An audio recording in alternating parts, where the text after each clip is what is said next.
మీ పేరు కనుక ఎస్ అనే అక్షరంతో మొదలవుతుందా? ఈ ఎస్ అనే అక్షరంతో పేరు మొదలయ్యే వారికి ఈ 2026 శ్రీ పరాభవనామ సంవత్సరంలో అనేక అద్భుతమైన ఫలితాలు రాబోతున్నాయి. ఎందుకంటే ఈ ఎస్ అనే అక్షరానికి అధిపతి గురువు. ఈ 2026 సంవత్సరానికి మొత్తానికి గురువే అధిపతి.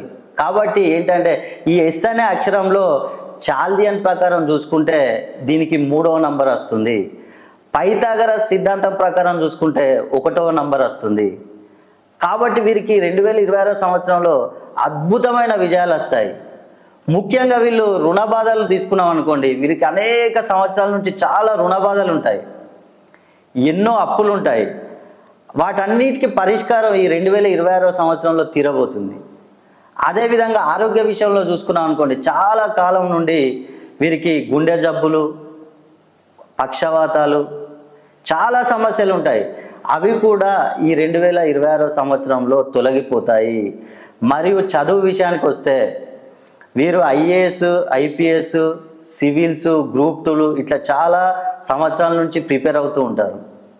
కానీ ఎన్ని సంవత్సరాలు చదివినా కూడా వీరికి ఉద్యోగం రాదు. అదేవిధంగా చూసుకుంటే ఈ ఎస్ అక్షరంతో మొదలయ్యే వారికి, పేరు మొదలయ్యే వారికి 2026 సంవత్సరంలో ఉద్యోగం కంపల్సరిగా వస్తుంది. మీ పేరు కనుక ఎస్ అక్షరంతో మొదలై ఉంటే, మీకు కనుక అనేక సమస్యలు ఉన్నట్టయితే మీ పేరుని నాకు పంపించండి. మీ పేరుని 270 డిగ్రీస్కి నేను పెంచి మీకు మంచి పరిష్కారం చూపిస్తాను.